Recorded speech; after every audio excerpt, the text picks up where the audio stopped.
Okay, fine. That's good. Hello, everyone. I'm joining the Med Exam Expert webinar after some time, after a break, and I welcome you all to this session.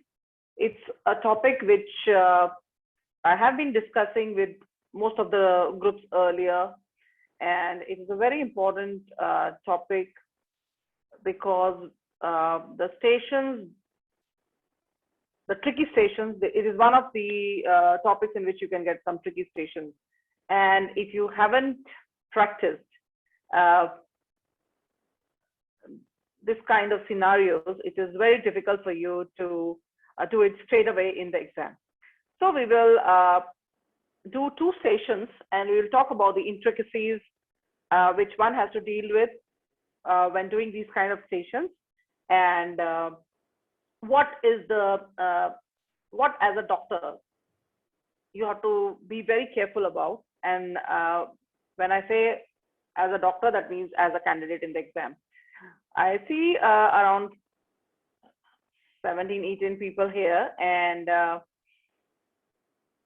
I would like you to interact in this session. I will need volunteers to present the stations, okay? And before that, I will just, the names I'm seeing, I will just call you and ask you your thoughts about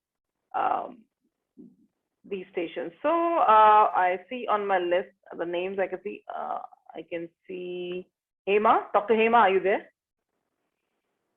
Yes, doctor. Yes, I'm here. Hi, Hema. How are you doing? I'm fine, doctor. Okay, so when I show you this topic, you are seeing my screen, and when I say dealing with young adults, so what are the things that come to your mind? Suppose, so now because there might be a station in the exam which says it's a 15-year-old girl there. So what comes to your mind? Yeah, 15-year-old might come for a contraception actually, or an emergency contraception. Otherwise, she might come for a termination of pregnancy where parents don't know. And maybe they are having risky behavior also. And apart from that, that's fine. Look, what are the important things you consider in such stations? What is the difference from you getting a 28-year-old and a 15-year-old? What things? What are the extra things you are going to consider in this kind of station? Like we should be very good to them. First of all, you have to create a good rapport with them to get information from them. And then without hurting them, we have to tell them to use safe sex methods and all, and how they can be safe by telling to their parents if they have some issues like any abuse is there, sexual abuse or physical abuse or anything, like they have to be told to inform their parents if they are willing to. So like main thing is like we have to create a good rapport with them and gain their confidence. Okay. Okay, let me go to one of your friends, Dr. Pranaya Sheila. Are you there? I see your name here. Dr. Pranaya.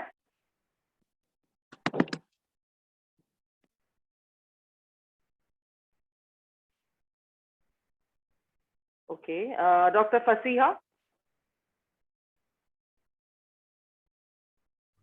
Yes, hi.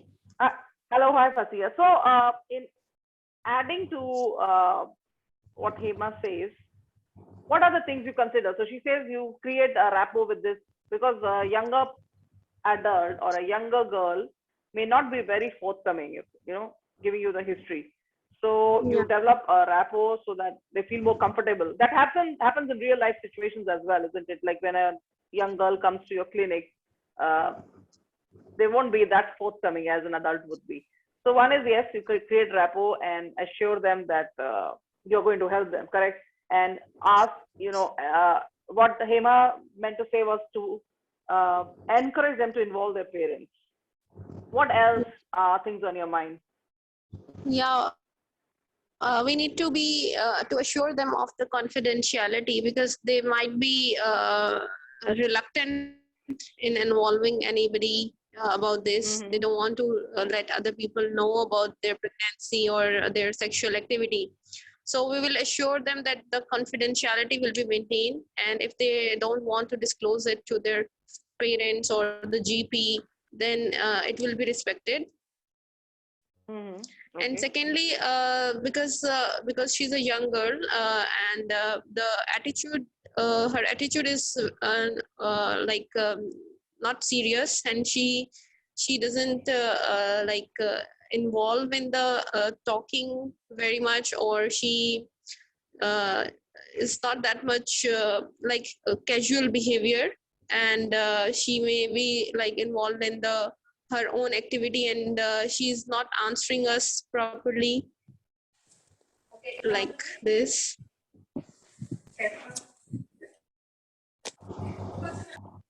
So, you mean to say that if she is not answering you properly, you're like basically you have to divert her to what Yeah, you're yeah. asking, correct? Yeah. Yeah. Okay. Okay, that's fine. Fatima, do you want to add anything? What else are you considering when you see a young girl in your station? What things should click in your mind immediately? Because you must remember, all of you, that there are only 10 minutes in this station. So you have to think very quickly about what you should not miss. Fatima? Ma'am, she may not be clear about the situation that she is in, and she must be confused. And so that we have to address her concerns, that what are her concerns, or she must be afraid. So fear can be a factor. So need to address her concerns before that.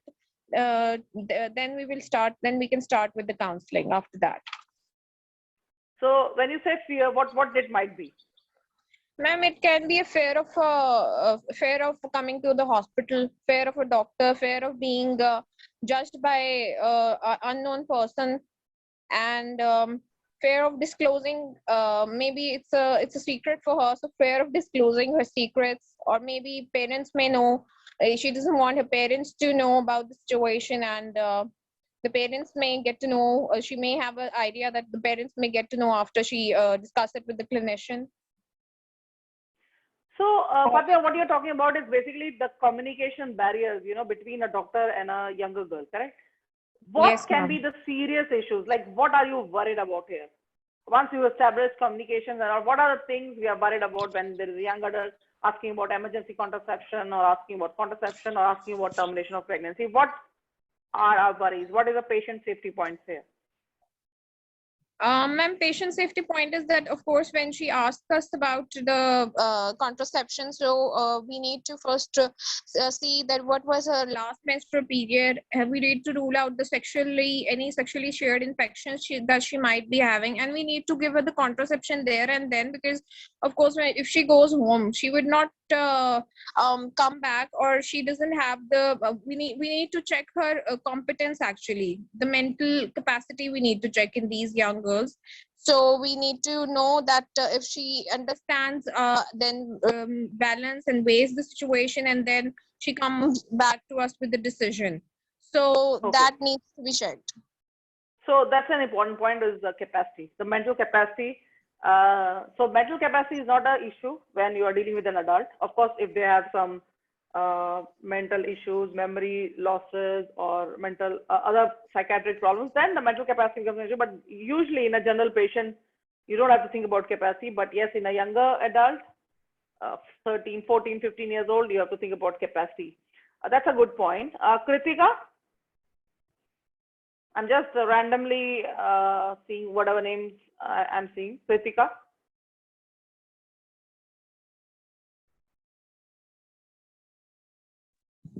Yes, ma'am. So Kritika, what is my other worry?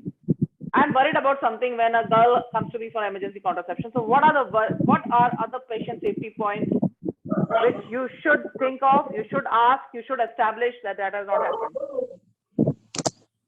Ma'am, I just joined now. I don't know where it is proceeded.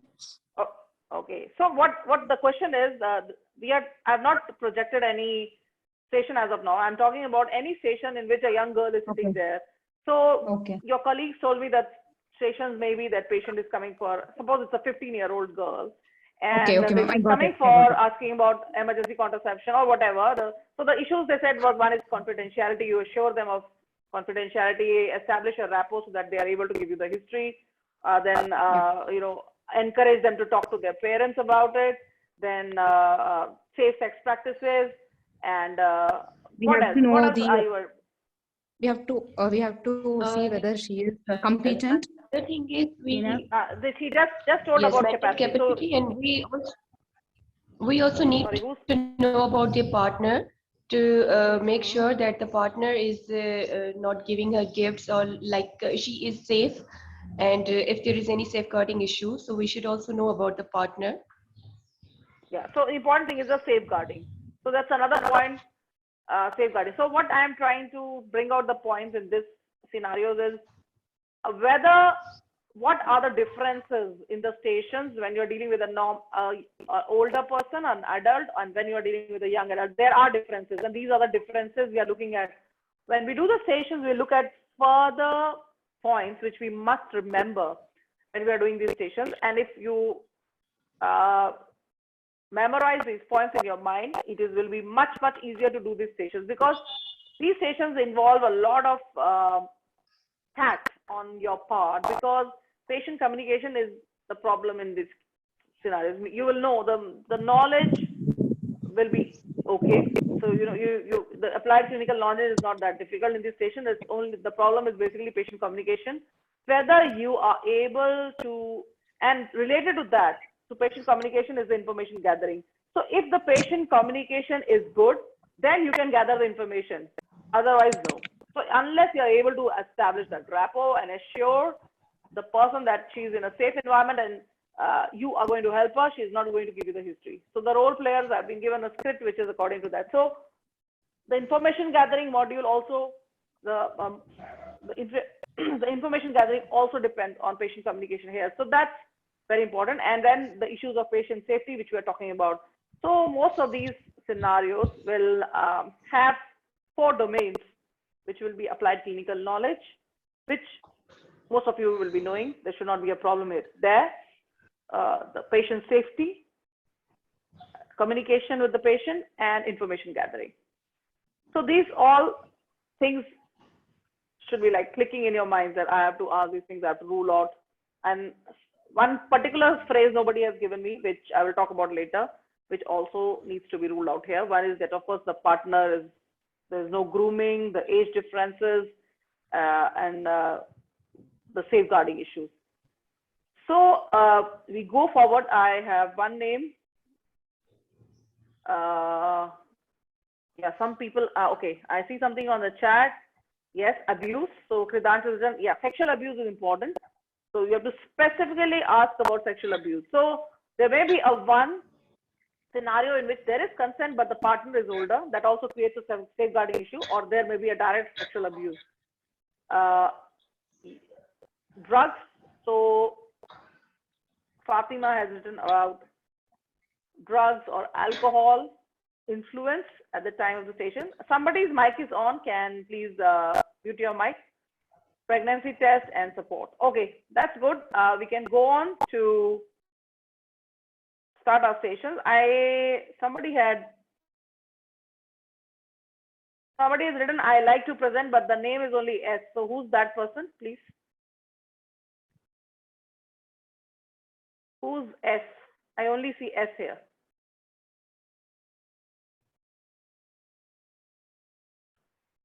So one person is Salma. The first person who has written on the chat, I can present. Can you give me your name, please? I don't see your name. I only see S. Please speak up.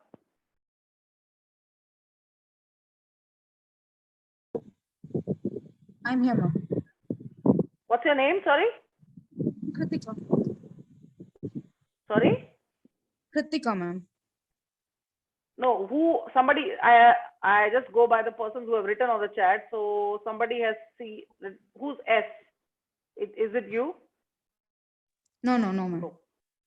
So, okay, if the person, maybe the person is not here now. And Salma has said she can present, and Hema.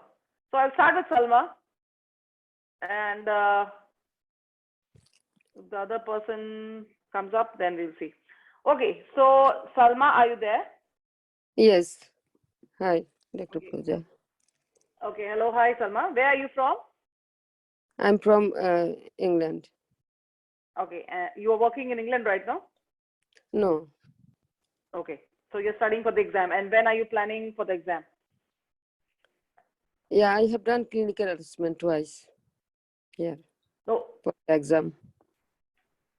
you have done the, sorry, Clinical assessment for the exam. clinical attachment. No, when are you giving the exam? When are you planning to give the Oh, part right. 3? May. In May. May. Okay. Coming up now. Okay. Yeah, So this is a common station which I keep doing. But even if you have heard about the station, it's different. It's always different when you present. So I'm going to project this station for you. Give me a moment. So thank we'll you. have 2 minutes of reading time and then 10 minutes of station time as usual. So just give me a moment. I'll project it. You can see on the screen. All the others who are there can read it, and also, note it down, whatever in your notepad or your computers. What do you want to write in those 2 minutes? Okay, your 2 minutes start now, Salma. Okay, thank you.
Okay, Salma, 10 minutes. Hello, I'm Start. Dr. Sarma, one of the doctor in the gynae clinic today. May I check your name in, please? Hi, doctor. I'm Diane. I'm 16. What would you like me to call you? You can call me Diane. How are you, Diane? Okay, doctor. Diane, I can see that your GP referred here that you have some concern that your the private part, yeah, and you came here to know about the management plan. Am I right? Yeah, doctor. So I know it's called the labia. I've studied about it, and I think it's too big. And this I've been feeling for the last 1 year or so that it's really big. It's not like looks normal. I've seen the pictures, and it's abnormal. I think I need surgery, doctor, and I'm getting very stressed because of it. So then, when you first noticed that, I don't know. Like I started, thinking about it like a year back when I read about in school, and then I looked at the internet and so I saw the pictures, and then I found that it's not normal. Like it's completely grossly abnormal, and I don't know what is the reason for it. so do you have any pain on there? No, there's no pain. Any abnormal discharge down below? No. Sorry to ask you some personal question. Have you ever treated with a sexually transmitted infection? No, doctor. I'm not sexually active. Mm-hmm. Yeah, so is there any problem that you feel that that can you tell me that do you have any partner or before? No, I've never been sexually active. The problem is that, if I try to have a boyfriend, I think it's so abnormal. Then I'm scared to have a boyfriend, doctor. Mm-hmm. Yeah, so can you tell me about your period, please? My periods are all good. Come very regular. Mm-hmm. When your last period? Uh, 5 days back. Mm-hmm. And do you have any other medical disease that you are following to GP? None. I'm all healthy, except this. Any operation before the down below or urinary? No, doctor. And any family history of any genetic problem? What do you mean by genetic problem, doctor? Any chromosomal problem that any inherited like genetic disease? No, No? not that I know of. No, Uh-huh. And do you smoke? no, doctor. Drink alcohol? No, Are you taking any medication now? no. Do I'm you have not taking any medication. I have went to the GP and asked him whether there's any medicine which I can take to reduce this, but he said it looks all okay. There's no problem. So Mm-hmm. no, Do you have allergy to anything? no, doctor. Mm-hmm. And do you have enough support at home? Yeah, I live with my mom. Mm-hmm. Right. So how is your study going on in the school? Yeah, all good. I got very good marks in my GCSE and I'm in grade 11 now. All Mm-hmm. fine. Thank you But for this sharing. is troubling me a doctor. This is just troubling me a lot, doctor. I need surgery. So once you decide, then I'll bring my mother in and then I just want to go ahead with the surgery. Yeah, thank you for sharing all information. Do you want to add anything? No, no, no. Doctor. Yeah. So, Diane, yes, I'll give you another appointment as it is online. That means video consultation. Okay, to examine you that what you told me. So it needs to examine properly. Yeah, and then I can understand what is the problem. Yeah, and but what I arrange for you that I'll inform my consultant, yeah, that and also he will discuss with you about that also, that how we can plan for your that suitable management plan, because you want the surgery, yeah. So because there is a risk of operation, risk of that anesthesia itself. Okay, there could be. I'm okay to take. I'm okay to take all the risk, doctor. But when can you plan my surgery the earliest? Yeah. So yeah, we'll discuss and I'll give you another appointment with my consultant. Okay. So after examination, then we'll decide that that we will go further operation or not. Yeah. Oh, the examination findings are there. Yeah, that labia and vulva all are normal. Okay, so that means that sometimes it is we saw that it is everything is examination finding is normal. Okay, so that means you can think about that because it is all normal. So without any reason we cannot do the surgery. Yeah, but even though I'll But give you but doctor, sorry to interrupt you, but the GP says it's normal. You say it's normal, but I don't think it's normal. I've seen the images on the internet. It's grossly abnormal, and I'm very ashamed to go swimming and to have a boyfriend. It is affecting my life. And then you're saying that we cannot do any surgery. Then what should I do? Yeah. So actually, I think that what you are thinking, yeah. So it needs that someone is expert to explain you properly, Yeah, so I'll give you the talkative counselor. Yeah, reference. I'll refer to the counselor. He will explain you more about that. Yeah, so then you will feel better. I don't Yeah. want to feel better, doctor. I want to, correct this deformity I'm having. It's not normal. Yeah, so I think that that if there is examination normal, so that means there is something going on. Yeah, you need support and you need something that which I'm thinking that it will be better with counseling, that who can explain you more about that to reassure you. Then I what I see on the internet and it doesn't match. I have seen the images, on the internet and it looks completely different. I don't know how the doctors are saying it's normal. Yeah, actually, maybe it is that what you are thinking and we are thinking it's totally different. But that's why, I'll arrange for you that counseling. Then after that, and also I'll give you another appointment with my consultant also. You can explain to him and he will decide that further management plan. What do you think? Okay, if nothing can Yeah. be done today, yes, I want another appointment with the consultant then.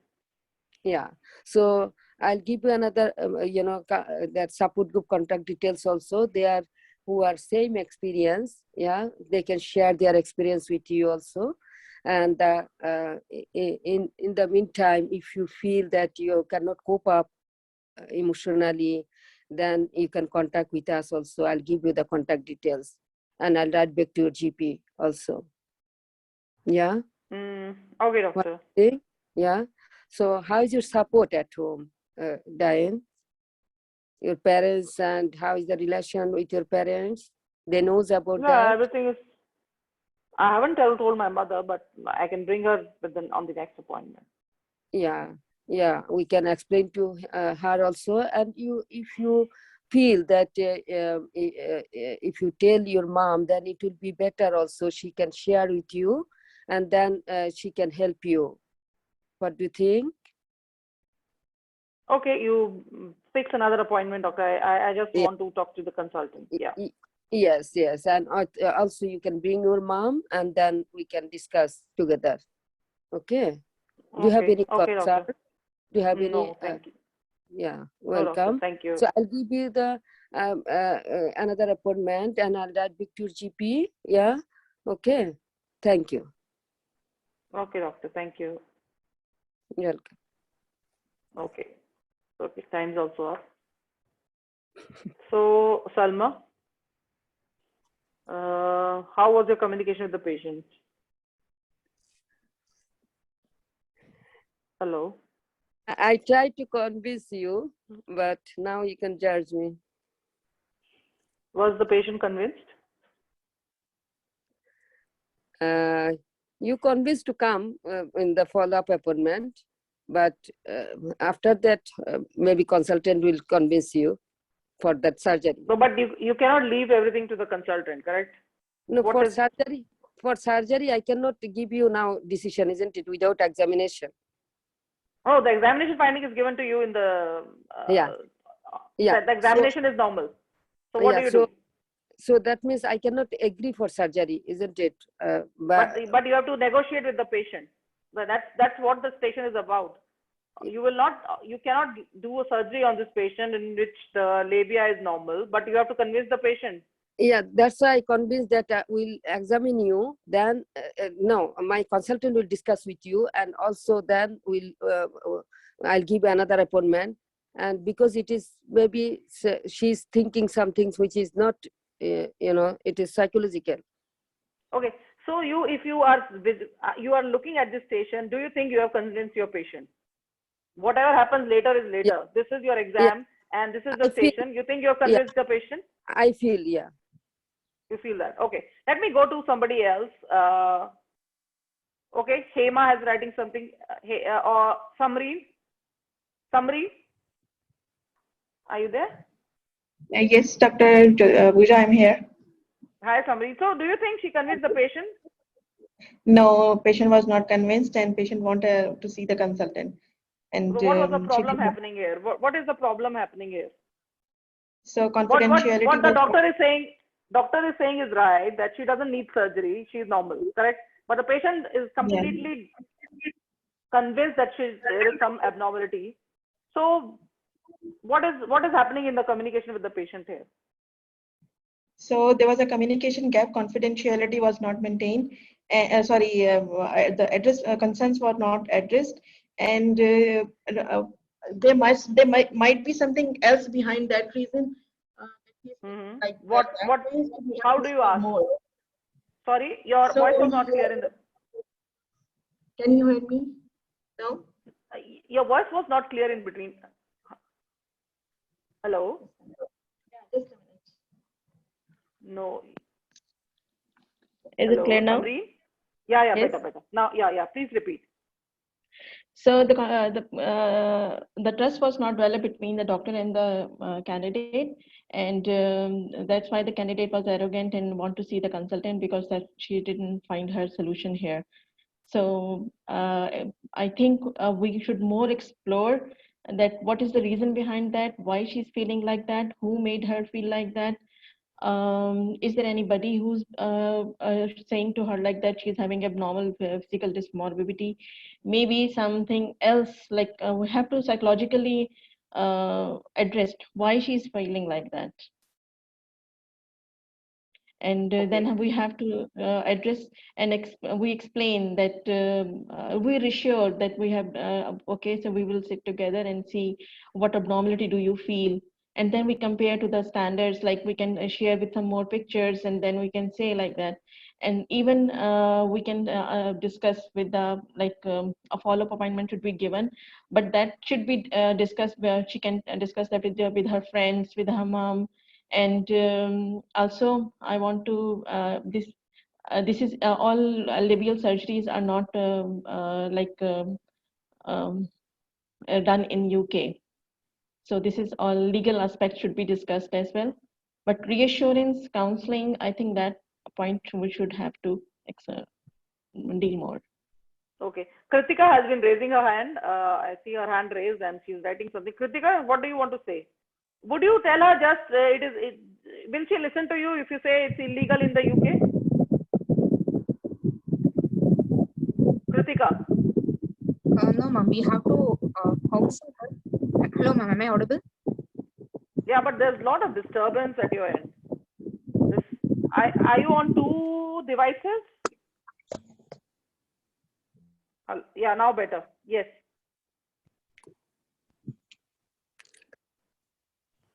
We have to counsel her, and we have to tell her that there may be normal variations of the external genitalia, Okay. and she need not worry about that. And we cannot perform any surgery which does not affect her physical health, and cannot be done in UK. And for the problem she is facing, she is feeling more embarrassed. For that, we can provide her counseling sessions so that she will feel better. And we have to rule out any abuse at home and at school also. Maybe like for that reason, she might be more embarrassed. So how do you ask about abuse?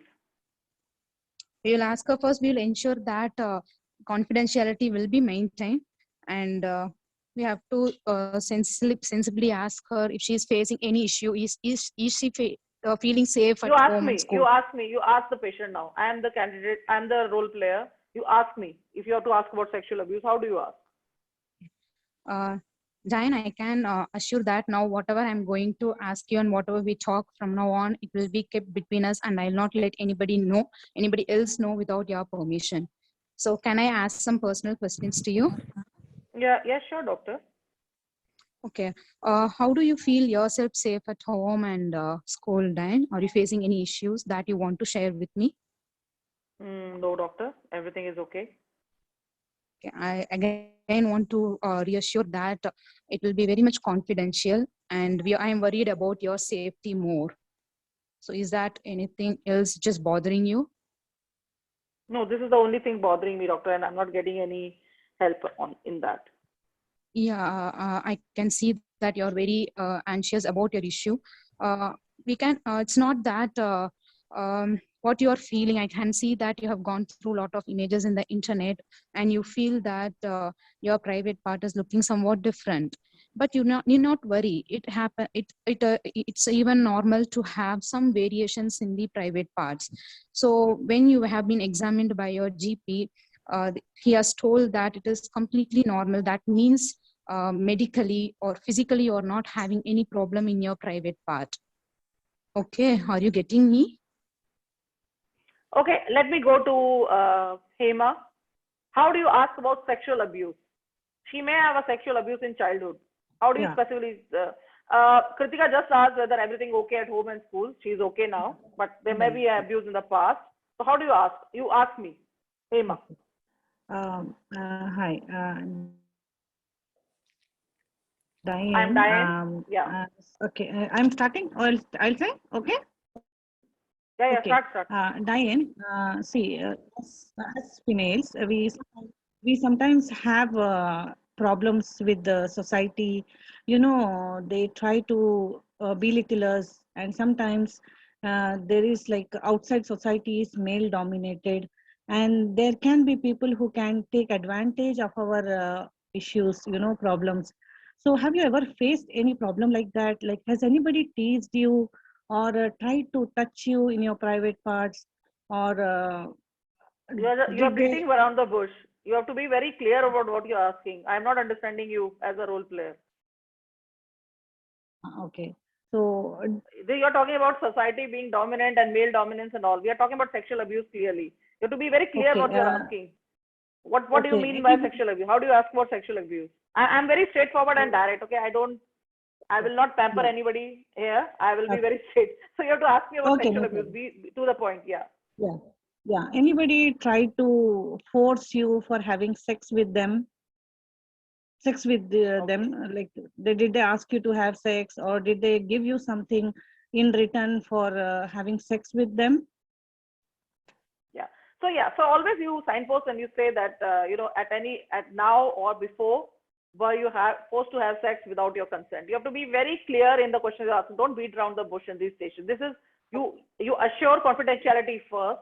You signpost second, and then you ask the question directly. Then only you will get the answer. Yeah. Okay, so that's important. That's what I want to, because that's why I'm discussing. I discuss this station all the time, because the questions we have to ask, we are little hesitant to ask, and it is natural. It is natural with everyone. It's not very easy to ask about these things, but we have to know that we have to ask. Okay, so we have to ask. So on the question of she told the doctor 3 times, I've seen pictures on the internet and my labia is abnormal. So how do you answer that? Diane, there can be variations in private parts. Different people are different, right? So it cannot be the same. And most probably the pictures which are put are from the social media, or like the famous people who are on the screen. Their labia might have been put there. So there can be variation in normal people, you know. So if you had any abuse, or like if anybody has teased you that this is not normal, please you can explain to us or tell us. So you may need some counseling, where we can see you scientifically how the labia can vary among different people. And then when we generally undergo surgery, or when we allow for surgery, we will explain to you in scientifically. So then we will post you for surgery if we feel that it is really abnormal. Okay, so you have already examined, so don't talk about if we feel abnormal. It is normal. Okay, so you have to tell her what you're saying is correct. So you say that, but don't say that this is picture of some other people or this or that, and that those people are better, or this. It looks patronizing. You have to say that yes, there is a lot of variation, and you cannot just say that tell the patient. I don't know. Somebody was saying, don't worry. She is worrying already, so you have to assuage her concern. So what you say is that, okay, I know you have seen certain images on the internet. Let me tell you, there is a lot of variation in the private parts, external genitalia or labia of women, and all of them are normal. There is a lot of variation and all of them are normal. You see a lot of images on social media and internet. These images may not show the true picture. Many of these images are retouched.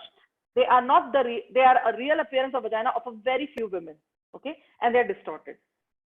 I understand that you are worried about the body image and the labia. And before that, when we are asking questions, we should ask her whether she has problem in wearing tight-fitting clothes, whether she has problem when is she using tampons, whether she's actually having a physical problem with the labia, or it is just the appearance which is worrying her. In addition to asking her, whether somebody has told you, or ruling out sexual abuse, or she has a boyfriend who has been telling her, which she says she doesn't. We have to ask her also whether she's actually having a physical problem with that labia. She may be saying that she said, I cannot go swimming. So is she having a problem wearing a swimming costume or tight-fitting clothes? Or is she unable to insert a tampon when she's menstruating? So these are the things you ask to first establish there is no physical abnormality. Then you ask about why she got that idea it is bigger. Okay, so you have ruled out that nobody has told her she's okay. It's only what she has been seeing and she thinks and perceives to be normal, and she thinks she's not normal. So you cannot just ask her not to worry. So you say that once you say that internet is showing a particular image, what they want to show, they may be retouched images, they may not be the real picture. Then there is a great wall of vagina and vulva, there is a chart there. So you say that I will show you the chart in which there are various appearances of vagina of different women and all are normal. Still, if you feel problems with the body image, and as you said that you are troubled and stressed because of it, I would like you to, in the meantime, I would like you to meet a counselor who will help you to deal with the situation better. So you cannot be patronizing that I'm going to send, no, I recommend a counselor. You are normal, but you are worried. So I'm going to send, not like that. So you have to be, you say, I can offer you services of a counselor who can help you understand these things better and, help you to deal with this body image better. Okay. Then comes the things about surgery. Now, when we are talking about surgery, you say that first thing you say is that the labia is still developing. She is just 16 years. So you say that the labia is still developing. There are still changes to occur. Okay. So any surgery done before that will interfere with the normal development. And we have found that there are, when these surgeries are done, they can have serious side effects, not only immediate side effects of bleeding, infection, and injury to the surrounding organs, but they can have long-term complication and scarring and difficulties in intercourse. This has been found. So that many people who have undergone this kind of surgeries have faced these problems. You can tell these things in the third person that many people have. So before we decide on any such surgery, we have to be sure. And then you say then you talk about whether it is illegal in UK to do it before 19 years for cosmetic purposes. It may not be cosmetic purposes. Suppose it is affecting mentally, it may be allowed. It's not completely like illegal and the private people may do it. And she said that it is not covered under the NHS later. But still at this age, since your body is already growing and the labia is developing, we will advise the things to develop further and then we can review later. You can always, just saying no at this point of time will not suffice. You say that we can revisit it later, and then you definitely can offer that you talk to your mother, she can come in the next consultation, we can arrange with a consultant and we can discuss this better. In the meantime, we can arrange with a counselor who can also, tell you how to deal with this stress you are feeling, and it will help you to deal with this stress better. Okay, so these are the things. So you cannot be patronizing, and this became a conflict between the doctors. So what was happening in the station was there was a conflict. The doctor is trying to make her understand. Of course, the doctor knows it is normal and the surgery is not warranted. But the role player didn't understand at all. The role player was completely adamant that no, it is abnormal. And she just said, okay, I will talk to the consultant, because she will say the same things again with the consultant that she wants surgery. So you have to give pros and cons of and I thought there has to be a more empathy with the patient. You say that I can understand your feeling, and many girls feel this way. When you say in the third person that it's not only you who feels, many girls feel this way about their body, but most of these are the variations of a normal anatomy, and all these variations are normal. So what we understand from the patient when she is in the station is she's trying to say, okay, I saw on the internet and it is not normal. So basically, she has based on information on the internet. And if you have ruled out that there is no boyfriend involved, there's no sexual abuse involved, and it's mainly her perception of what it should look like and it is not looking like. So you have to first tell her that it is normal. I will show you pictures of various later of the great wall of vagina. There's a big chart in which there are appearances which are all normal. You rule out any physical abnormality and you say that yes, I know what you might be feeling, and many girls growing up go through these. They experience these kind of stresses during growing up. So in these cases, we find that a counselor might be helpful. We have services of a counselor whom you can talk to, and they will help you to deal with the situation better. And then you tell about that she's still in the growing phase, surgery has harm, and we can revisit it once she's grown up, and then involve her mother, call for another appointment. Okay, because in this,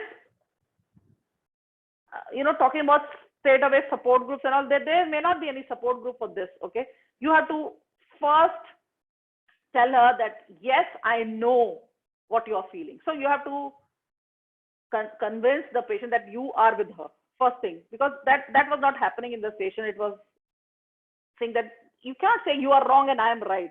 Then the person is never going to listen to you. You know that you are right and what she's feeling, what she's thinking is wrong, but then you have to negotiate. So it's basically a negotiation station.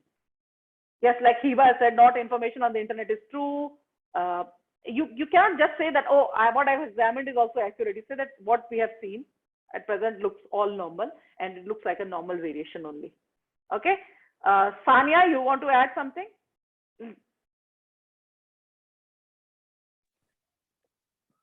Dr. Pooja, excuse me. Who's this? Sorry, I can't see the name. Salma. Yeah, Salma, yes. Yeah, sorry, I forget to explain this one also, that if she's, after explaining everything also, if she's more psychologically affected, then with her sake of health, we can agree. This one also I can reassure her after explaining everything. You cannot agree to the surgery just because she's not understanding. You cannot agree to doing a labiaplasty for a 16-year-old now. You cannot agree. No, not now. If she's, after explaining also, if psychologically affected, more affected, like, the female genital mutilation also, it explained that if patient is psychologically affected for anything, we can proceed for the surgery. So that's why I'm telling you that maybe I can explain that one. You first consultation, you cannot explain her that no, if it is, what will you explain her? Will you say that, oh, if you're still stressed, then we will offer you surgery? Then she'll say, give me surgery. Not How now. can you say in their first? Another option, last option. I'm just I can say last option, even though after explaining if she's psychologically more affected. No, but then she that's what she wants. Then she'll say, okay, give me surgery. You have to negotiate with her and tell her that what she is asking is not correct. Of course, not in this particular terms. You have to tell her that what she is feeling, what she's seeing is normal, but she feels it's abnormal. So you have to remove that stress, and you tell her what problems can happen if we do a unwarranted surgery at this stage. This is your first consultation with her. What will you say? Oh, okay. How will you say that I'm going to offer surgery? What are you going to say to the patient? Yeah, that I'll arrange for you. That what you told, everything I'll explain to her. But even though if she's not convinced, no, it is affecting my psychologically, I'm affected and I cannot cope up with this. If it is like that, then last option I can tell her, because she's psychologically affected, we can help her with this. What do you think? You're not understanding. This station is the first time you're meeting her. You have not even sent her to the counselor. How can you now offer her surgery? No, I'm not offering now. I'll offer everything, counseling, everything, and to the consultant. So what will you say to the patient? What will you say to the patient?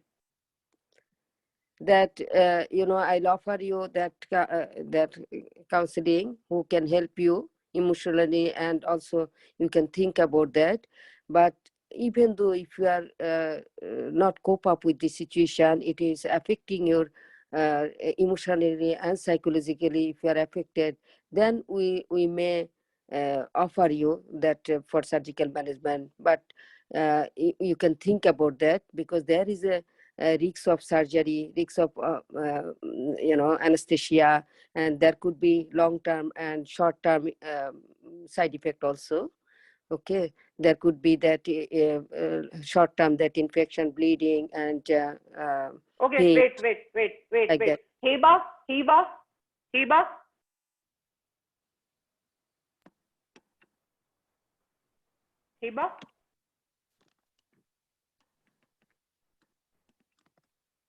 Are you there? Or Neil, are you there?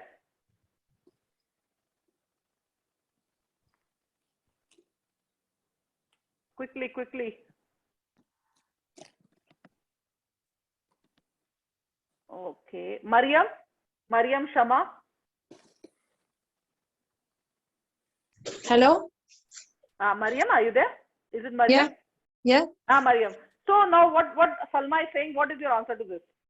What she said in the end? Sorry, about what Salma she said? Salma says that you tell the patient this, that, and explain her, then said, if you are still affected, then we will offer you surgery. What is your answer? No, I'm not with this because this patient still in the growing age, and this patient need just to explain that this photos, it's not real in the online. Don't compare yourself with others. After examination, because we are here doctors, and maybe now you are not expert about what is normal and what not. This is normal. Don't worry about that. Just I want you to be this will be confidential. Also, I will encourage her to involve her mother. She needs counselor and psychological maybe assessment. And I will not agree with this surgery, because I also explained for her the surgery itself. It has scars. Later you will have scars. This will be maybe worse, the appearance from down below. Also, this surgery have complication. This scars also may cause pain later in the relationship with your partner, and also will affect your pregnancy and delivery. I explain like all these, and I will give her another appointment. Go think, and I will give you pictures.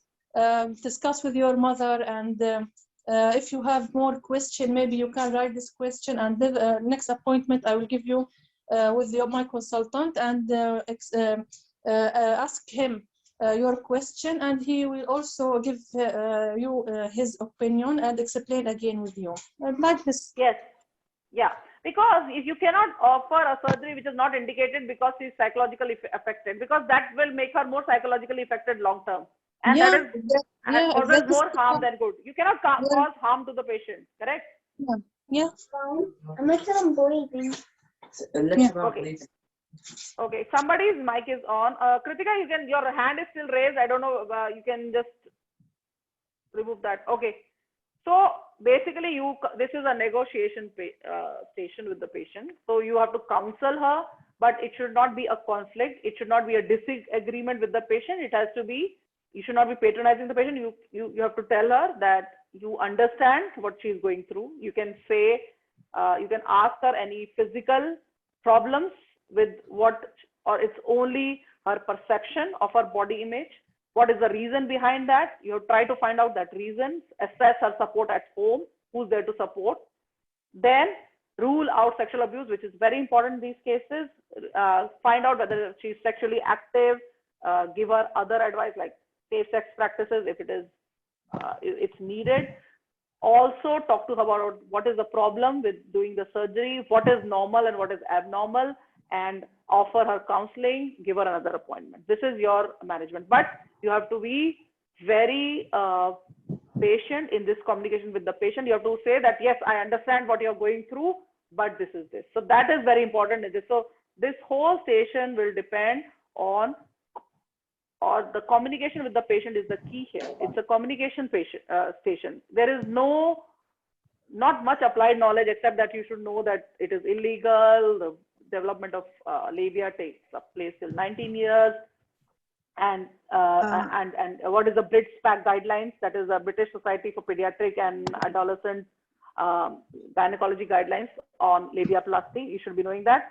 Some other measures, you know, if she feels some discomfort, you say that you can talk about general measures like avoid harsh soaps and gels.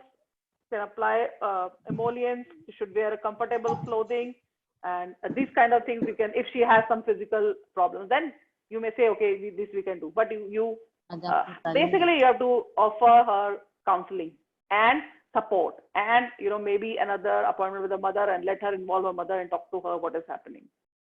So basically this is all counseling session. So Yeah. you have to be. But Dr. Pooja, like we should be good to her, right? We cannot like just be very angry with her. We should be very good to her and convince her. Like, So who's getting angry with her? like we cannot be very strict with her, right? You Because cannot otherwise be. she'll No, get that's what I'm angry. saying. You have to avoid conflict in this station. If you are conflicting with the role player will get more and more angry. So this time also the role player was getting angrier and angrier and said that, okay, I will meet the consultant, because she is not satisfied. You have to, and this is a young girl coming to you. So what she is thinking is that you're not understanding her problem. The GP said it is normal. That's what she has come with, correct? She's come with that idea that I know it is abnormal, but the doctor has said it is normal and they're not listening to me. So you have to and assure the patient, you know, that you are listening to. So leave aside this session. In any session in the exam, you cannot get angry with the role player. The role player can get angry with you, but you cannot get angry with the role player. So you have to always say, okay, yeah, I know what you're going through. So you have to show empathy and say, yes, I know this is the fact, but I know that it is troubling you. This is what I mean to say. So you say that, yes, I know. So you can say always, yes, many girls face this, what you're facing. So that person feels, okay, yeah, the doctor understands me, right? So in which station can you get angry with the role player? You cannot. You cannot get angry with the patient anytime. The patient will be the angry patient. Patient will be the sad, crying patient. You have to maintain your calm always. So it should not be a disagreement. It should be that, yes, I agree with you, but I want to help you. This is what you're trying to do, correct? This is what you're going to do as a doctor. That's what I'm trying to say. So always you cannot just banish them, you know, yes, oh no, you are wrong. You cannot say that, oh no, you are wrong. It's all normal and you are wrong. You have to say that I know you are getting stressed because of this, but it is a part of normal and many people face this. I want to help you in this. So this is what is your job as a doctor there, especially with a younger person who's a different generation, who's thinking that this doctor is not understanding me. That is what is in the patient's mind, that they're not understanding me. I am facing it. I cannot have a boyfriend. I cannot go swimming, and they're not doing a surgery. And she thinks a surgery can solve all her troubles. So you have to, now how you are going to counsel is what makes your station. This is what I want to say. So these stations may seem simple, but they are more complicated than complicated things which you think you should know the guideline. Here, you don't need to know the guideline, but just need to know how are you going to talk and empathize with the patient. Okay. Yes, sir. Thank you, Dr. Pooja, to give me opportunity. Thank you. Thank you so much for presenting. It's a difficult job to present in front of so many people, and you did a great job. And don't get worried about the feedback here, because this feedback which we are talking is for everyone's benefit, and this will help us in the exam, correct? So basically we are targeting the exam. So always thank you for your proper Thanks I a lot, like Salma. to talk straightforward. This is I like. Thank you very much. Yeah. So my idea is that you all gain from what you are learning here, and then that helps you to do better in the exam. So that's our goal. Okay, thank you so much, Salma. Thanks for presenting. So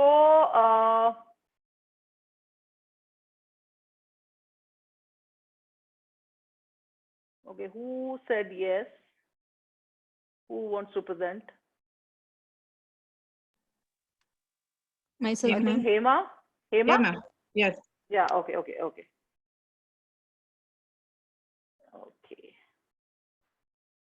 Give me a moment. Okay, it's a simple station. but we just see how it goes. Okay, before that, okay, let me just, what I've written in this station, let's see. So the information gathering in the previous case, duration of the concern, origin, impact of the problem on day-to-day activity, impact of the problem on her mental well-being is what we have to assess. Ensure it is the girls complaining and not anyone else. This is what we discussed. Social issues, gynecological complaints, any medical history, any issues at school, which was asked by Salma very well, that how she's doing at school. That's very important for a young person. You know, you assess, and she says, I'm in grade 11, so that's according to her age, and she's done well in her exams, and also that's going on. And rule out sexual abuse or assault. So ask directed questions on that. So comprehensive evidence-based clinical knowledge, you have to explain to the patient that there's a great variation in the normal size and shape of vagina, and there's a distortion in popular culture. So popular culture means what is shown in the social media, what's shown on the internet may not be the right thing. So there's no relation between appearance and function of labia. Short-term complications of surgery, as we said, and long-term complication can be neuropathic pain. There can be a permanent injury. Physiological development continues till about 19 years of age. Okay, and the female genital cosmetic surgery is not available in the NHS. Measures for managing vulvar discomfort, if she has any, and consultant input and psychological support, which we discussed. Correct. Safety, assess the chief concern, try to involve family members. In this case, she says, I stay with my mother, so you can involve her mother. Inquire about sexual activity, any sexual abuse, safeguarding issues, look for any safeguarding issues, maintain patient's dignity, and open and honest about treatment, clinical effectiveness versus patient satisfaction. So,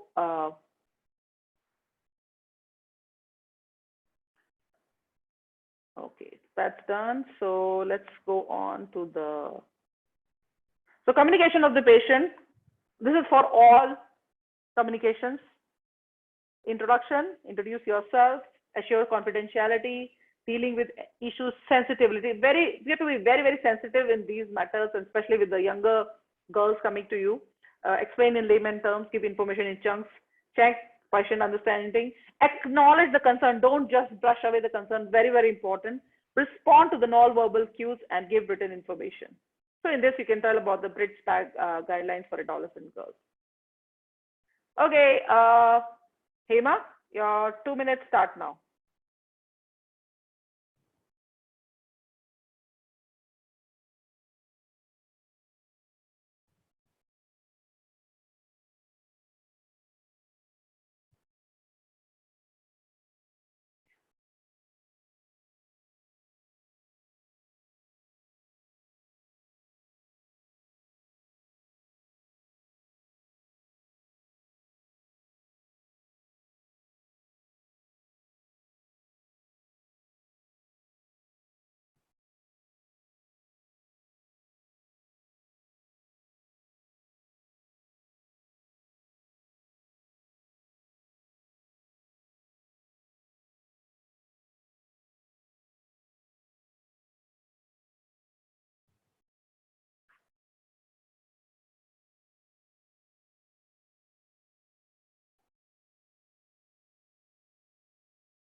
Okay, 10 minutes start now. Hema. Yeah.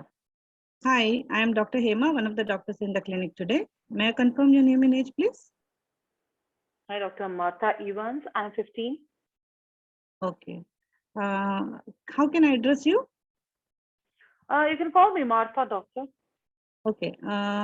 Okay, Martha. I understand that you're worried that you might be pregnant and you have come here for emergency contraception. Is that right? Yes, doctor. Yeah. Okay.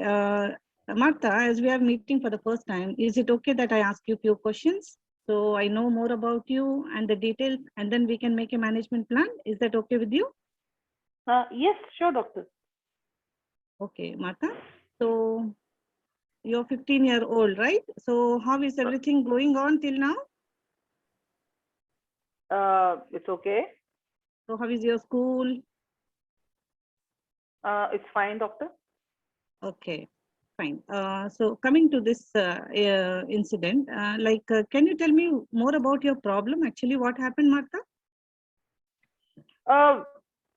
There's no problem. I went to my friend's house for a party yesterday, and then I had sex, and I'm worried that I might get pregnant. So I want an emergency contraception.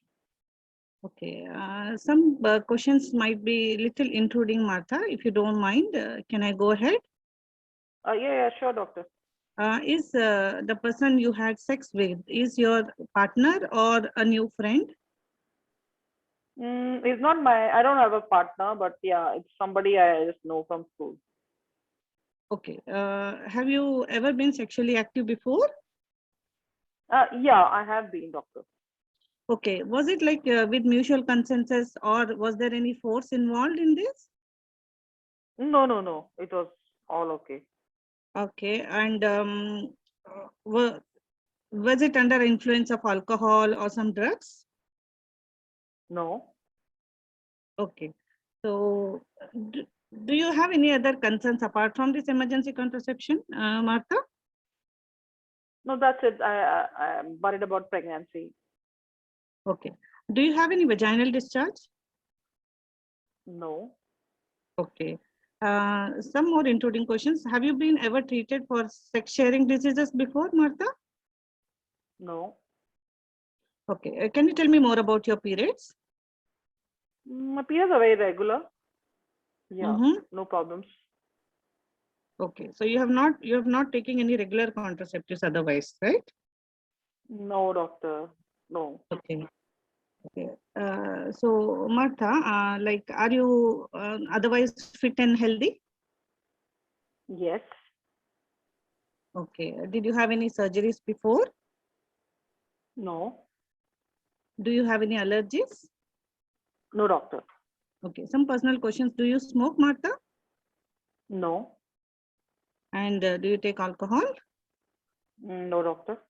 Pardon me for asking. Any recreational drugs? No, doctor. Okay. Whom do you live with? I live with my parents. Okay. Are you well supported at home? Yeah. Okay. You are not taking any other medication, over-the-counter medication or anything else? No, doctor. No. No, doctor. Okay. Do you know your BMI, weight by height ratio? 25. 25. Okay. So when was your last period, Martha? 10 days back. 10 days back. So do you know about the fertile period and all? I read something in school, but I don't remember. Okay. So, Martha, what I understand from your history, that you are in the risk time, like because you have already finished your period 10 days back and you fall in that time where you can be pregnant. So we have some options. So do you want to go through them? Different options? Yeah, doctor. Yes, sure.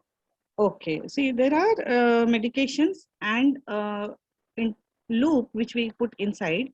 So there are two kinds of medication. One is called levonorgestrel, which is given a single tablet and which can be taken immediately after the intercourse up to about 72 hours, like almost 3 days. Okay. And when was this Okay. intercourse, like yesterday or 2 days back? When was it exactly? Yesterday. Yesterday night. Okay. So this levonorgestrel can be taken now, and then we will follow you up, and then if you wish to, or there is also called ulipristal acetate, which is given a 30 milligram tablet, and that also will help you.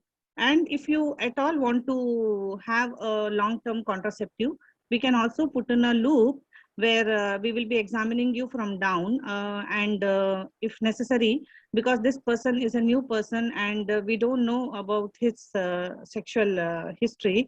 So to rule out infections, before putting a loop from your vagina, we can take some swabs to rule out some infections, and then we can put a loop down into your uterus, into your womb. Okay, Mata, am I What clear is so this? far? So what is this? Where does this loop go? It is a plastic device which is in the form of T. It is in the shape of T, which is introduced through your neck of the womb into the womb, and it will stay Oh, it's there. painful? And excuse me? Is it painful, doctor? Yes, mild discomfort will be there. But if you are having more pain, then we can give you some analgesia, or some painkiller before inserting it, and then we can put it into your womb. So this one will stay there and protect your endometrium or the lining of the womb. I mean to say, it will prevent you from becoming pregnant because of the foreign body reaction, and the pregnancy will not happen. And the added advantage is that it will stay for some time as a contraceptive for you, as an ongoing contraception. Okay, Martha? No, doctor. No, I don't want anything inside my body, doctor. I just need the pill. Okay, no problem. You can take tablets also. This will even levonorgestrel or the ulipristal acetate. There are two kinds of medications. We can use them, and they will prevent you from ovulating or the egg being released and getting pregnant. Okay. So if at all you take this medication now, we can prescribe to you, and you can take it. And in case you have any vomiting or if you have vomiting within 1 hour of taking, then we will have to repeat the dose. Actually, Okay, last time I took this pill, I had vomiting, doctor. So when was it? Like, was it now Like 3-4 in this months cycle back? or before? No, 3-4 months back, I had this pill, doctor, and I got vomiting. It's not clear. Excuse me. Last 3-4 months back, I took hear. the emergency. You can't. Everybody can hear me? Okay. You can hear me now? Yes. Yeah. Yes. Okay. So, no, doctor, last 3 months back, I took this tablet and I vomited it out. Okay. So which one you had taken? Levonorgestrel, 11 or? I don't remember. Maybe the 3 days one. Okay. So what should I do? So maybe you can try with ulipristal acetate. We can take that. Okay. 30 milligram tablet you can take. And and it is always better, Martha, that you also use condoms and contraception if you ever have to have sex again. And also because it will help you, because contraceptions will help you or prevent you from getting pregnant, but the condom will also prevent you from having any sexually shared diseases, which have implications in the future. Because if you have any sexually transmitted diseases, it can affect your future, like it may cause infertility, or it may cause ectopic pregnancies, like pregnancies outside the womb, and chronic pain in the pelvis. So we always suggest anybody having sex in your age to have the double Dutch method. Apart from having a contraception, better use condom also. Is that okay? Doctor, please. Yeah, I just want to request that don't tell my mother about this. Yeah, no problem, Martha. That's we will always maintain the confidentiality. So unless you want to tell your parents, we would not tell from our side. But it's always better you have somebody at home to support you, because in case you land up in problems later, Okay, your at time's least, up. yeah. Time's up. You can finish your line. Yeah, thank you, Martha, for all this. And I will prescribe the medication. You can buy it and take and use it. And please come back if you don't have your period within next 5 weeks. Okay, Martha? Okay, okay, doctor. Thank you. Bye. See you later. Okay. So how was it, Hema? Yeah, it's not polished actually. It's very raw and So what difficulty are you facing? Most of the things I you think- did, but but I think I was not clear about the medication. I mean, I have to explain more about the medication, I think. okay. Let's ask somebody. Okay. Okay. Kridansh. I'm just calling out people who have been writing on the chat. Kridansh, are you there or not there? Or Mona?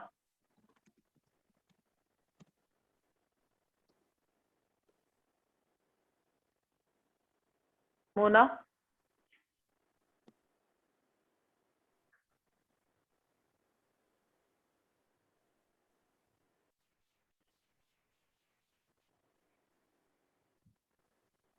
Fatima?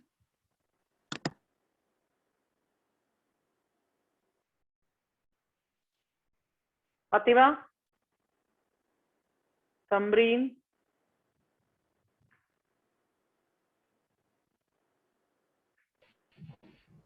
Somebody has Yes, to Dr. speak up. Pooja. Who's it? Samreen? Yes. Yeah, Samreen. Yeah. So what do you think about, you can analyze what Hema said, what you want to add, what you want to improve? Well, one thing I must say, patient safety.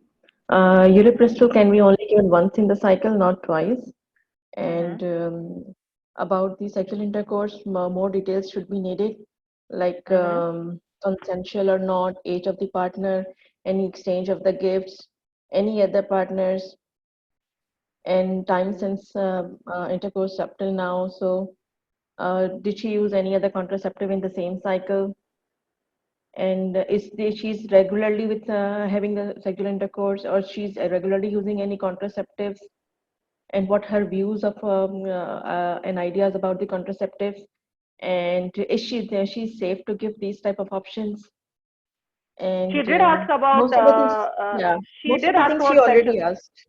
She didn't, Yes. what she didn't ask, what you were right, is any other sexual intercourse in this cycle, any other unprotected intercourse in this cycle. So whatever you're giving now is not going to protect against any other intercourse in this cycle, which was not asked.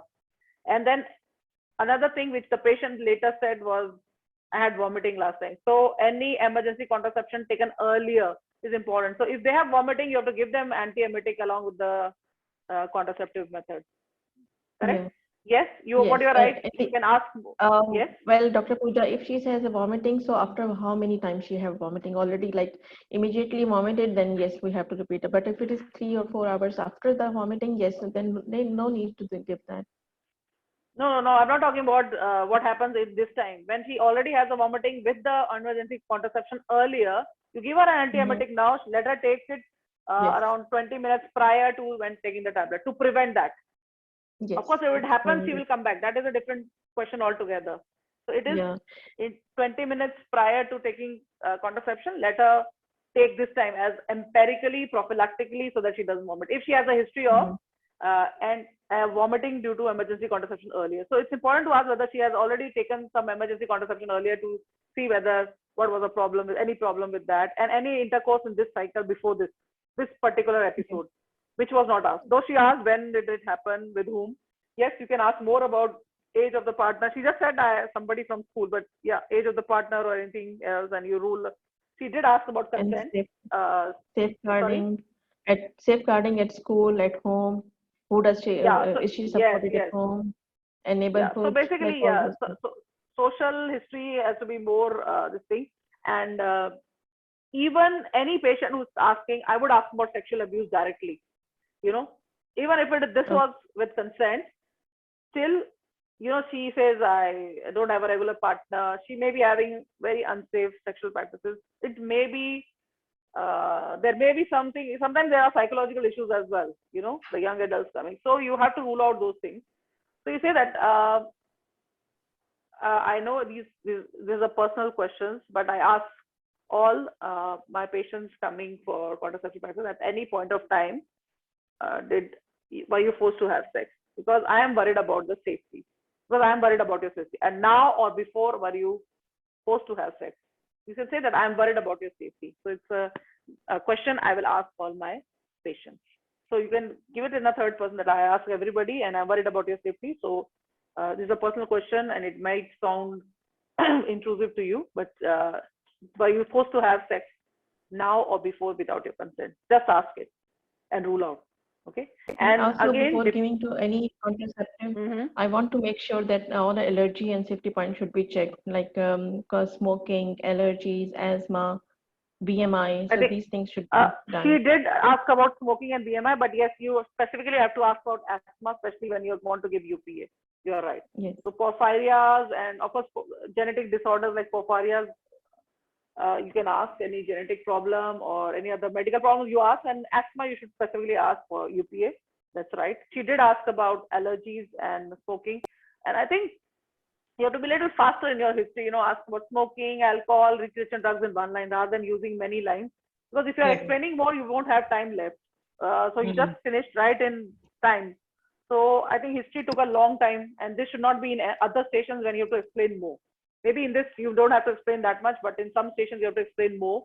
And in those cases, if you have taken so much time in history, like you've taken in this station, you have taken almost 5+ minutes in the history, which should not be.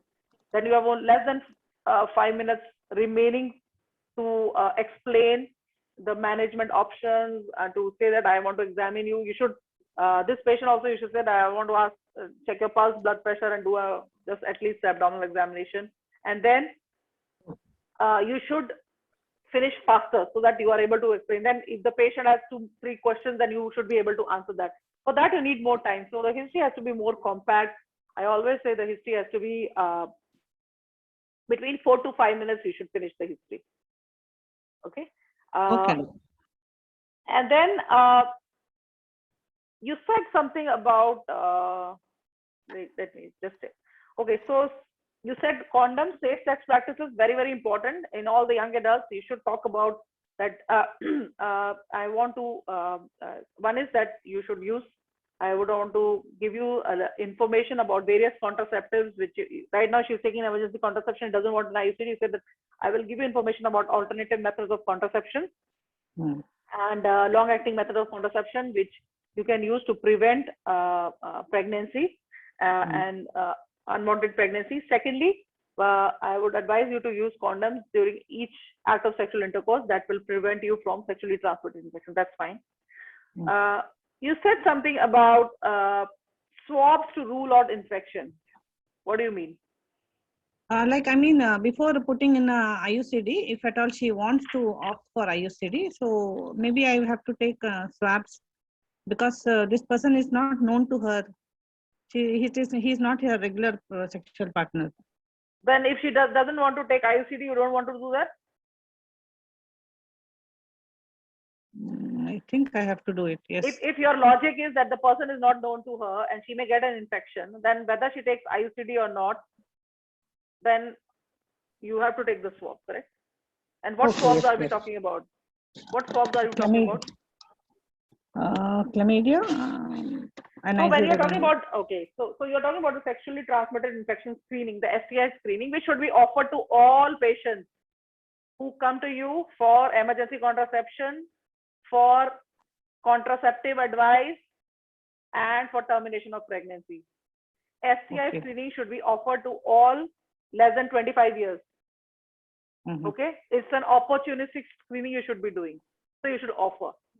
So that but you if can it do is now. her regular sexual partner, less than 25, you should be doing. She's still exposed to chlamydia. There's very high chance of getting chlamydia, and this has repercussions on her future. When she can get PID, she can get ectopic, she can get chronic pelvic pain. So STI screening for chlamydia at least should be offered to all women below 25 years.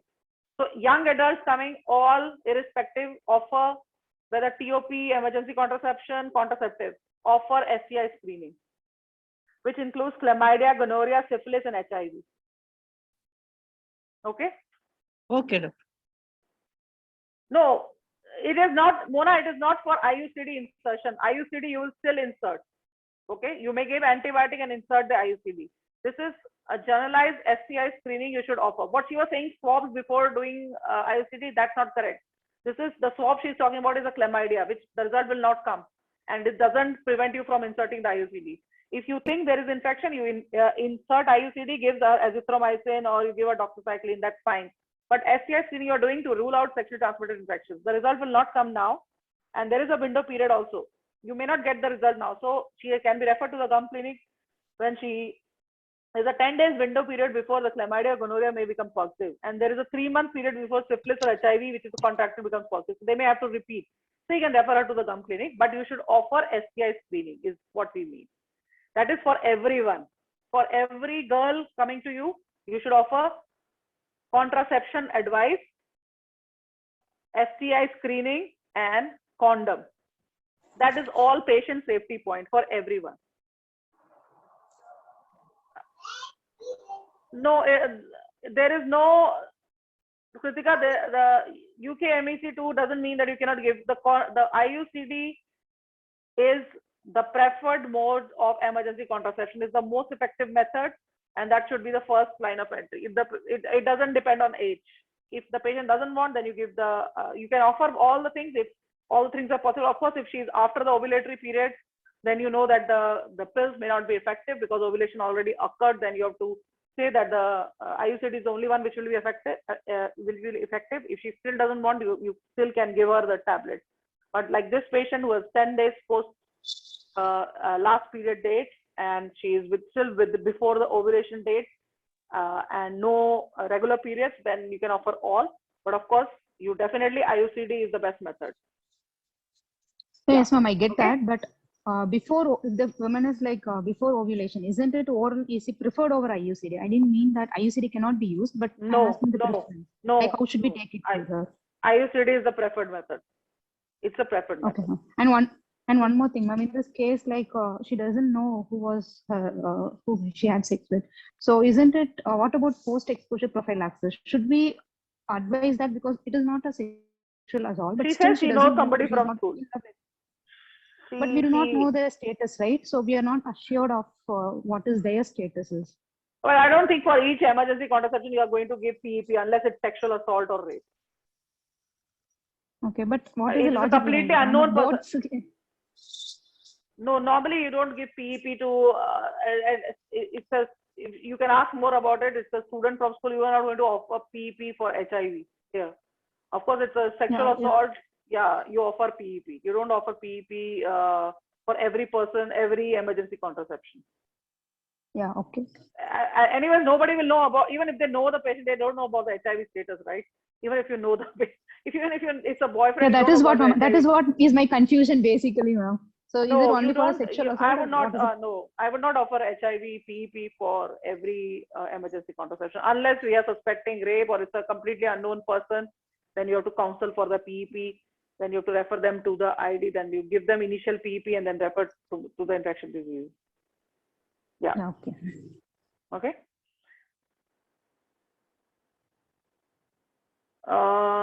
Consent in younger age, who will sign?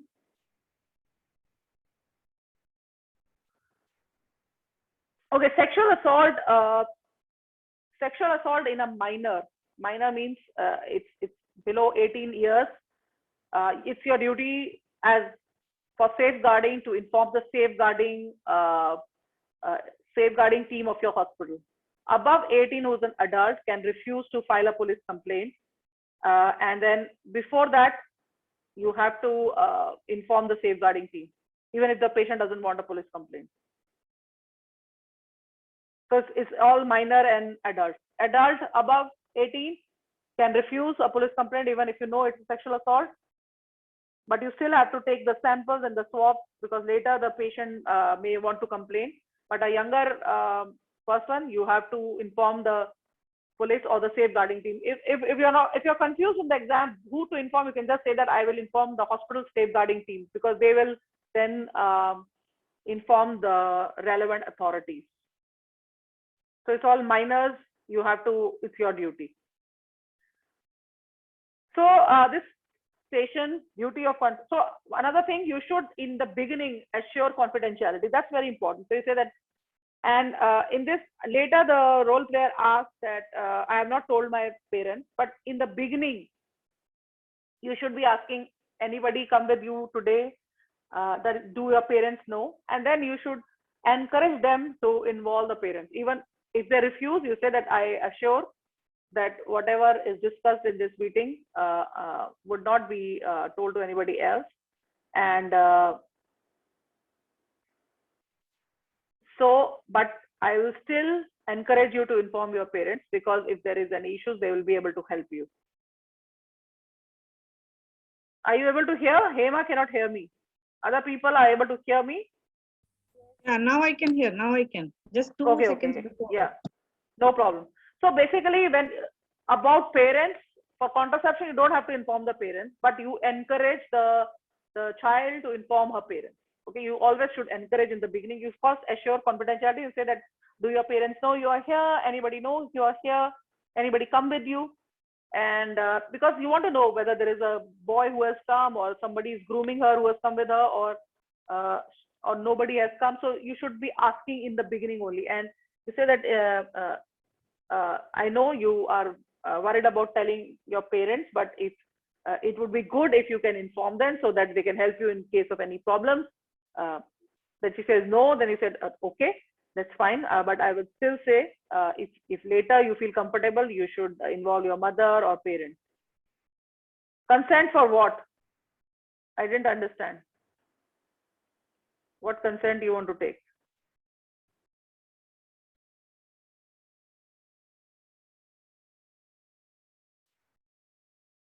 The consent for the police report is only for older patients. The younger, you have to inform the police. That's what I'm saying. There's no need for consent. You have to inform as a safeguarding measure. Then you should find out whether the sexual intercourse was with consent, safeguarding issues. If you feel there is any safeguarding issue, involve the safeguarding team. Now, you should remember that you say that it is confidential. With a young adult, when you're talking to a 16-year-old, you say that everything I am talking to you, you're talking to me is confidential. But if there is a safeguarding concern, suppose in the course of the station, you find out that there is a safeguarding concern, that there was abuse or there's grooming, and you say that you have to break confidentiality in those situations, and you have to inform the hospital safeguarding team. But you tell the patient that now, in the light of what we are discussing, I am worried about your safety, and now I have to inform the hospital safeguarding team. So then you have to break confidentiality, but you tell the person that I'm going to break the confidentiality. That's important. And whether alcohol or recreational drugs were involved. Education, ask about her school, how she's doing at school, she has friends, how's the things at home. Cycle and last menstrual period. Which method is she using, and if she's using any long-term contraception and STI screening. So emergency contraception, we have 3 methods here: the copper IUCD, the ulipristal acetate, and the levonorgestrel, which is 155 milligram, the LR1, which is 30 milligram. And the tablets, they delay ovulation, so they lose efficacy after ovulation. And out of the 2 drugs, the ulipristal is slightly more effective. It has only 1 to 2% pregnancy rate, whereas levonorgestrel 2 to 3%. Copper ICD, most effective, 1:1000 pregnancy rate use. It's the most effective method, as this is spermicidal. This proforma I have taken from the strategy module on sexual reproductive health. And if you read this proforma, it tells you about the whole station. So when the patient has come, the LMP, whether the cycles are normal and regular, pregnancy tests negative or positive. Yes, and important, 3 weeks from the unprotected sexual intercourse, she should do a urine pregnancy test if she doesn't get her period. That's important. Is she using any usual method of contraception? What are the circumstances in which the unprotected sex happened, whether there was a condom failure, method problem, or it was unprotected sexual intercourse? When was the first episode of unprotected sex since the patient's last period? Which was not asked, but we should ask any other previous episodes. Then hours since the unprotected intercourse, which day in the cycle, any EC already taken in the cycle, sex was consensual, any vomiting with the EC previously. Okay, that's important. With the patient told later, but you have to ask. Huh? Then medical history of porphyria, acid reducing drugs. If she's taking any omeprazole, the efficacy of pilipristol will go down. So you avoid, or any enzyme inducing drugs are being taken, then you cannot give the hormonal methods of EC. Severe asthma, liver enzymes, then medication, then don't give UPA. Timing of the tablets, action if the vomiting happens within 3 hours, then she has to take another tablet. Pregnancy test should be done in 3 to 4 weeks unless she has already got her period. And then next, also we have to tell, this is important, which I forgot also. Next period, you can tell her that when she takes the emergency contraception, the next period may be early or late, or she may even have some light bleeding happening, which is normal. So that is not last period. And return if any further. So also you will tell that tablets will not protect against the further unprotected intercourse in the cycle, and you give the leaflets and ask her about any intended contraception she wants to start, any COCP or Depo-Provera or implant, and must use condoms in addition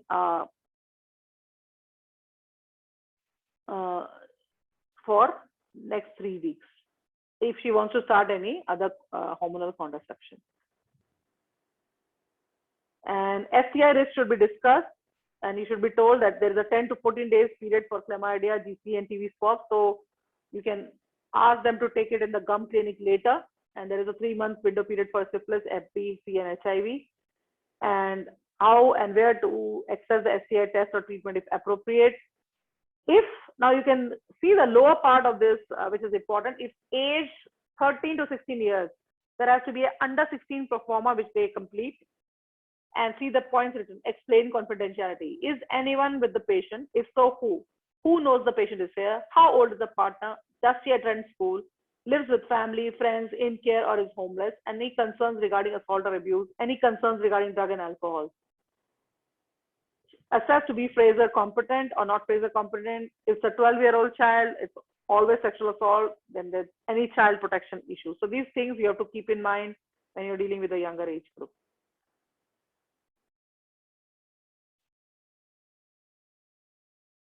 Okay. This is not a TOG, Kamal. This is the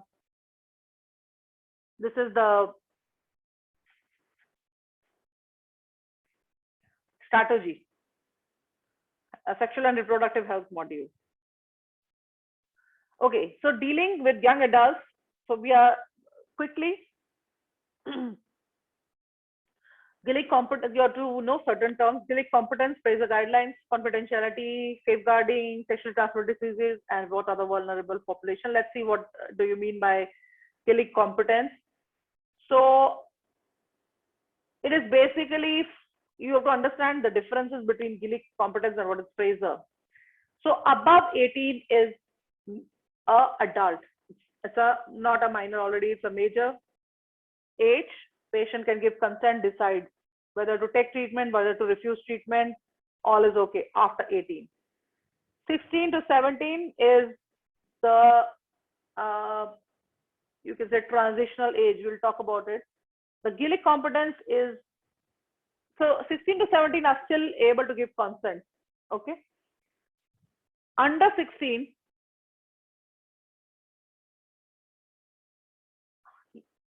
Gillick competence means how do you decide whether a child under 16 years is able to give consent to his or her medical treatment.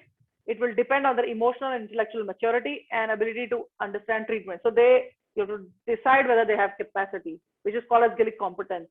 So competence means, and how do you assess it, that whether the person or the patient is able to understand what you are telling them, what is the risk, complications about the surgery, okay, then they are able to recall what you have told them. They are able to repeat what you have told them, and then they can use this information to form their decision, and they're able to communicate the decision back to you. That is capacity. And for the capacity, under 16 years is called as Gillick competence, that you assess that they have the emotional and intellectual maturity to understand their treatment and to give a decision about the course of treatment. Fraser guideline was designed initially for talking about contraceptive advice or treatment given to child under 16 without parental consent or knowledge.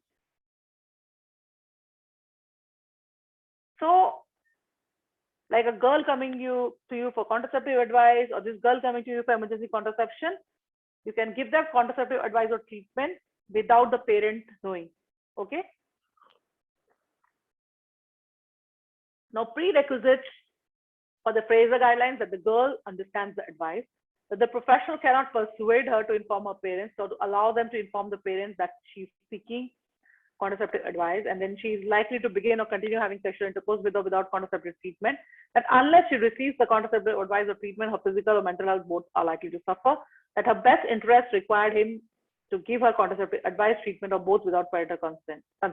So initially, the Fraser guidelines were for contraceptive advice or treatment, but now they also involve abortion or sexually transmitted infection. So all these things, you can give treatment without the parent knowing. Okay. TOP, the termination of pregnancy, sexually transmitted infection, or contraceptive advice can be given to a young adult below 16 years without the parental consent or knowledge, if they are able to understand, if they have the capacity. Under 13 years. Now, for Gillick competence of Fraser, there is no age limit. There is no lower age limit, but under 13 cannot consent to sexual activity. Even if they are Gillick competent, they cannot consent to sexual activity. So under 13, any sexual intercourse is sexual assault. This is another thing we must remember. So let's come to the transitional age, 16 to 17. They have the capacity to consent to medical treatment on their own if they have capacity. So they're presumed to have capacity, okay? But what is the difference between 16 to 17-year-old and 18-year-old? This is the difference, the second line. Refusal of the treatment can be overridden. The overriding duty to act in the best interest of the child, and those circumstances where the refusal will like to lead to death, severe permanent injury, or irreversible mental or physical harm, then you can override that. So the doctor can override that. So you understand? So if it's above 18 years old and he says, I don't want treatment, and even if I die, I don't want treatment, you cannot force them to get treatment. So they can consent to treatment, and then they can refuse treatment as well. But if it's a 16 to 17-year-old, they can consent to treatment.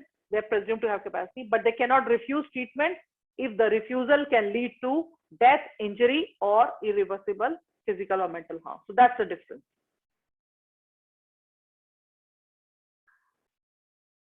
So if they're under 16, is Gillick competent, they can consent. But if they're not Gillick competent, then somebody has to consent from them.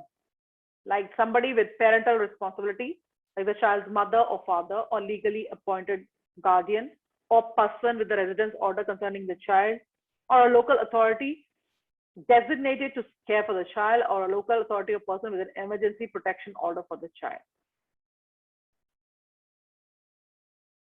And parental responsibility, this person who has been given the parental responsibility must have the capacity to give the consent for the child.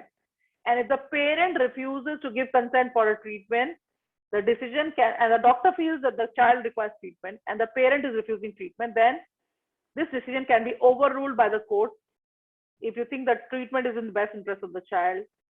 And you need only one person with parental responsibility to consent. So if either the mother or the father can give the consent. Okay, by law, okay, in cases where one person parent disagrees and doctors are often willing to go against the wishes and will try to gain agreement. If the agreement cannot be reached, then courts can make the decision. Okay, in an emergency, when the treatment is vital and waiting for parental consent would place the child at risk, the treatment can proceed without the consent. Okay. If there are safeguarding issues for under 16, they are not deemed to be legally competent, then just, so anyways, the under 16, if there is a safeguarding concern, the overall gist is that you have to escalate your concern through the safeguarding process. So you inform the hospital safeguarding team. Okay.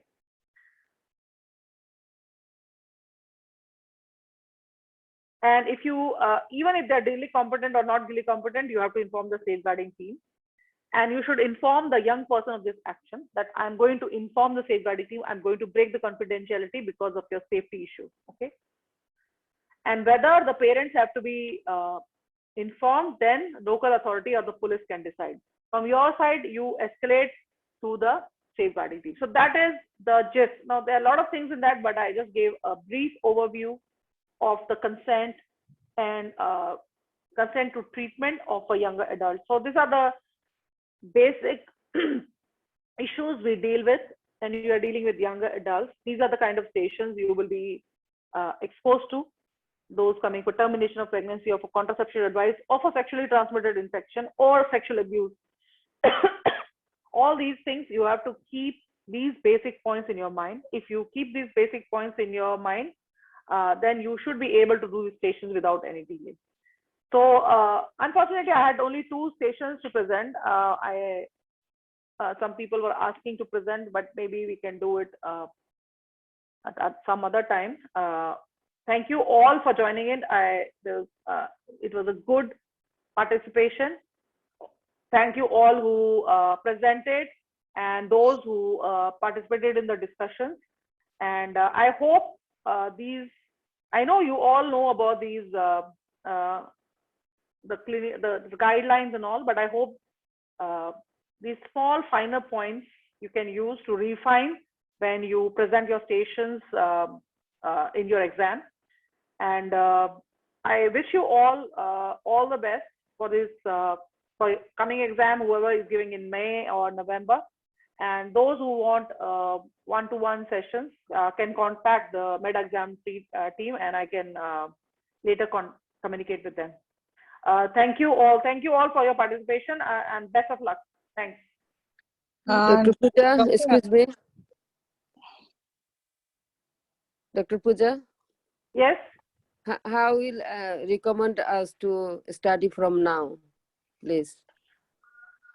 Okay, so so there are few days left in the exam. So as I say, it's always then you need to have a strategy for preparation, because everybody gives their hard work, everybody studies well. In the end, few days I would read the things, you know which guidelines you are likely to forget and which are important. So those important points I will read. And these kind of stations, like I will practice stations like breaking bad news, angry patient, stations like this young adults, complicated situations, some structured discussions, because structured discussions is another issue. Like some structured discussions like postpartum collapse or postpartum hemorrhage. If you have read long time back, I would revise. I will revise those things. That's my way. Then personally, what you think are complicated stages. Now, there are certain modules which I say like maternal medicine, which are very vast and nobody can revise, but there are smaller modules like something like urogyne, which I think needs certain specific, like the bladder pain syndrome, which has come in the exam. So I would revise those guidelines quickly, because if you don't remember the guideline, you won't be able to do the station. You can do the stations like PIH or diabetes, because you deal with them day-to-day basis. But things like bladder pain syndrome or endometriosis, if you're forgetting things, I would revise that. Also, if you like I would revise things like cancer, like the staging of cancer and the treatment for the stages of cancer. I would just revise in the last moment, because if there's a structured discussion, I need to know exact. So these are the things I would do, like, and do one session of each kind, like do one teaching station, so that revise how the format in which you are presenting. So do one station of each kind: domestic violence, complicated stations, mental health stations, in which you need a lot of patient communication. I would revise. I hope that gives you an idea how I would go through. Dr. Pooja. Thank you very much. Dr. Pooja. Yes. Yeah, thank you so much for your advice. Actually, we were told that there are one-to-one sessions, but personally, I feel that maybe a small course, like short course now, maybe if you can discuss two cases from each module, and you can give chance for the people who are appearing in May. If you can think about a small course like that, I'll be really happy, because people are joining the long courses. Like I have not joined any big course, like which is for 6 months or 8 months. I never had time because I have busy schedule. So maybe in these few days, if you can do a short course and like let the people who are appearing in May present like cases, at least two cases or three cases in each module, which one can be fastly revised or something like that. It will give a practice for us. Every person, if presents 2 cases in each module, that means they're no, not every person. Not every person. Like suppose two okay, people. 2 cases per module. Okay. Yes, I think not every I person. will. So if okay, so whoever are here, there are few people. If you can write to the team, I think by tomorrow, I think Anam is there. Med exam. If you can write who are these people who want 14 stations. So 14 modules, you mean like 28 stations? Yes. Very short, quick course. So let them know, please let them know today, so that, because it will take time, because I am also very busy. I cannot be every day taking the, because I also have to take time, like when I can take the session. Okay. So if those people can write to Med Exam Expert today, then we can maybe think about it. Okay? Yeah, I think I'm requesting from my side, all the group, like whoever has attended today. Please Please write to them today. Feedback today itself, so that Dr. Pooja can decide about it, and then maybe she can give a short course for us, for the people who are especially going for May exam. Thank you so much. I'm okay with that. You all write to them, and then we'll get back to you. Okay. Thank you so much. Yeah. Thank you. Thank you all, and all the best. Bye bye. Excuse me, is it short revision, that all revision will be there? Yeah, that's what I'm feeling. Like quickly, like two stations per module, because there's not much time left, and you can write who is wanting to do that. Then we can think whether we can do it. Whether it's feasible. Because if it is one-to-one session, like we only know how we are presenting, but we don't know how others are doing and how they are doing the cases. Like it will be good for us also to listen and learn. Yes. Yeah. It's a small group is a okay thing, like a small group of maybe. Yeah. Okay, Please, that's a good idea. If people are interested, they can write to Med Exam Expert, then they'll get back to me. Then I can do something, because it has to be very quick. There's not much time for Yes, today itself, please. And relevant information also, that which are need for the exam, relevant shortcut information. Yeah, she will give that only. No, for that only we want her. Like we want her to teach us what we are supposed to say in each case. Like that's what we want. Like any modules, what need specific modules that shortcut, just revision as a revision. Yeah, whatever can be done at this point of time. Case wise, that will be better. Case wise, case wise will be better. Yeah. Okay, you let us know, then we think what we can do. Okay. Thank you, Dr. Pooja. Thank you. Okay, bye bye.